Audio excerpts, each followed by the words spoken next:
सरस्वती हिंदू धर्म की प्रमुख वैदिक एवं पौराणिक देवियों में से है।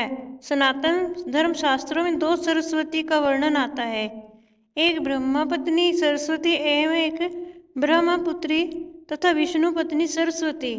ब्रह्मा पत्नी सरस्वती मूल प्रकृति से उत्पन्न सतोगुण महाशक्ति एवं प्रमुख त्रिदेवियों में से एक है। विष्णु की पत्नी सरस्वती ब्रह्मा के जीवा से प्रकट होने के कारण ब्रह्म की पुत्री मानी जाती है। कई शास्त्रों में इन्हें मुरारी वल्लभा कहकर भी संबोधन किया गया है। धर्मशास्त्रों के अनुसार दोनों देवियां ही समान स्वरूप प्रकृति शक्ति एवं ब्रह्म ज्ञान विद्या आदि की अधिष्ठात्री देवी मानी गई हैं। इसलिए इनका ध्यान आराधना से ज़्यादा भेद नहीं बताया गया। माता सरस्वती संगीत कला वाणी मातृत्व आध्यात्मिकता विद्या ज्ञान ग्रंथ मंत्र तंत्र ज्ञान विद्या और नदियों की अधिष्ठात्री देवी, मंत्र और तंत्र की देवी, विद्या की देवी माता सरस्वती। अन्य नाम ब्रह्माणी गायत्री दुर्गा ब्रह्मपत्नी विद्याप्रिया शक्ति वागेश्वरी वाणीश्वरी बुद्धिदात्री सिद्धिदात्री आदि, पराशक्ति जगजननी भारती शारदा हंस वाहिनी भगवती सावित्री, ब्रह्मचारिणी वरदायिनी चंद्रघंटा भुवनेश्वरी भगवती जगदम्बा एवं अन्य अनगिनत नाम संबंध आदि। पराशक्ति ब्रह्माणी गायत्री जगजननी आदि, पराशक्ति देवी मातंगी आदि शक्ति निवास स्थान ब्रह्मलोक। मंत्र ओम एम सरस्वतीयै नमः। अस्त्र वीणा वेद जापमाला ब्रह्मास्त्र। माता पिता कोई नहीं है, भाई बहन शिव बड़े भाई। संतान प्रजापति स्वयंभू मनु सप्तऋषि एवं अन्य सवारी राजहंस कमल। शास्त्र ब्रह्म वर्त पुराण स्कंद पुराण गणेश पुराण विष्णु पुराण देवी भागवत पुराण शिव पुराण कालिका पुराण तंत्र चूड़ामणि एवं अन्य सभी पुराण। रामायण महाभारत वेद उपनिषद क्षेत्र सर्वस्व इनकी पूजा की जाती है। त्योहार बसंत पंचमी नवरात्रि मुख्यतः 7वें दिन श्रावण मास के बुधवार को इनकी पूजा होती है। ब्रह्म विद्या एवं नृत्य संगीत क्षेत्र के अधिष्ठाता के रूप में दक्षिणामूर्ति नटराज शिव एवं सरस्वती दोनों को माना जाता है। इसी कारण दुर्गा सप्तशती की मूर्ति रहस्य में दोनों को एक ही प्रकृति का कहा गया है। अतः सरस्वती के 107 नामों से इन्हें शिवानुजा शिव की छोटी बहन कहकर भी संबोधित किया गया है। कहीं कहीं ब्रह्मपुत्री सरस्वती को विष्णु पत्नी सरस्वती से संपूर्णतः अलग माना जाता है।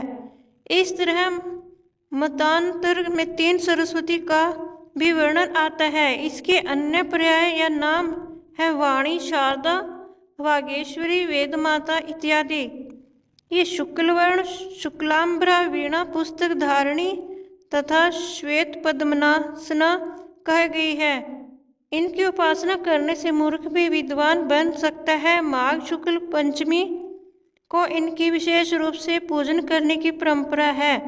देवी भागवत के अनुसार विष्णु पत्नी सरस्वती वैकुंठ में निवास करने वाली है एवं पितामह ब्रह्मा की जीवा से जन्मी है, तथा कहीं कहीं ऐसा भी वर्णन आता है कि नित्य गोलोक निवासी श्री कृष्ण भगवान के वंशी के स्वर से प्रकट हुई है। देवी सरस्वती का वर्णन वेदों के मेघा सूक्त में, उपनिषदों रामायण महाभारत के अतिरिक्त कालिका उपपुराण श्रीमद् देवी भागवत महापुराण इत्यादि। इसके अलावा ब्रह्म व वर्त पुराण में विष्णु पत्नी सरस्वती का विशेष उल्लेख आया है, पर यह ब्रह्म पत्नी सरस्वती के संपूर्ण अलग है। पौराणिक कथा अनुसार सृष्टि के प्रारंभिक काल में पितामह ब्रह्मा ने अपने संकल्प से ब्रह्मांड की तथा उनमें सभी प्रकार के जगम स्थावर जैसे पेड़ पौधे, पशु पक्षी, मनुष्य आदि योनियों की रचना की, लेकिन अपनी सर्जन से वे संतुष्ट नहीं थे। उन्हें लगता था कि कुछ कमी रह गई है, जिसके कारण चारों ओर मौन छाया रहता है।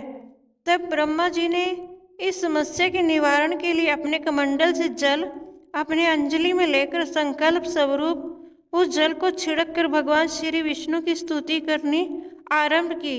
ब्रह्मा जी के किए स्तुति को सुनकर भगवान विष्णु तत्काल ही उनके सम्मुख प्रकट हो गए और उनकी समस्या जानकर भगवान विष्णु ने मूल प्रकृति आदि शक्ति माता का आह्वान किया। विष्णु जी के द्वारा आह्वान होने के कारण मूल प्रकृति आदि शक्ति वहाँ तुरंत ही ज्योतिपुंज रूप में प्रकट होगी। तब ब्रह्मा एवं विष्णु जी ने उन्हें इस संकट को दूर करने का निवेदन किया। ब्रह्मा जी तथा विष्णु जी बातों को सुनने के बाद उसी क्षण मूल प्रकृति आदि शक्ति के संकल्प से तथा स्वयं के अंश से श्वेत वर्णा एक प्रचंड तेज उत्पन्न किया, जो एक दिव्य नारी स्वरूप बदल गया, जिनके हाथों में वीणा, वर मुद्रा, पुस्तक एवं माला एवं श्वेत कमल पर विराजित थी। मूल प्रकृति आदि शक्ति के शरीर से उत्पन्न तेज से प्रकट होते ही उस देवी ने वीणा का मधुर नाद किया, जिससे समस्त राग रागनियां संसार के समस्त जीव जंतुओं को वाणी प्राप्त होगी। जलधारा में कोलाहल व्याप्त हो गया, पवन चलने से सरसराहट होने लगी। तब सभी देवताओं ने शब्द और रस का संचार कर देने वाली उन देवी को ब्रह्मा, ज्ञान, विद्या, वाणी, संगीत, कला की अधिष्ठात्री देवी सरस्वती कहा गया। फिर आदिशक्ति मूल प्रकृति ने पितामह ब्रह्मा से कहा, मेरे देश से उत्पन्न हुई ये देवी सरस्वती आपकी अर्धांगिनी शक्ति अर्थात पत्नी बनेगी। जैसे लक्ष्मी श्री विष्णु की शक्ति है, शिवा शिव की शक्ति है, उसी प्रकार ये सरस्वती देवी ही आपकी शक्ति होगी। ऐसी उद्घोषणा कर मूल प्रकृति ज्योति स्वरूप आदिशक्ति अंतर्ध्यान हो गई। इसके बाद सभी देवी देवता सृष्टि के संचालन में संलग्न हो गए। पुराण सरस्वती को वागेश्वरी, भागवती, शारदा और वीणा वादिनी सहित अनेक नामों से संबोधित किया जाता है। ये सभी प्रकार के ब्रह्म, विद्या, बुद्धि एवं वाक प्रदाता हैं। संगीत की उत्पत्ति करने के कारण ये संगीत की अधिष्ठात्री देवी भी है।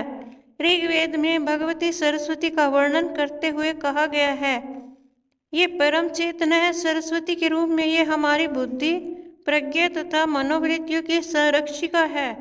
हम में जो आचार और मेघा है, उसका आधार भगवती सरस्वती ही है। इनकी समृद्धि और स्वरूप का वैभव अद्भुत है।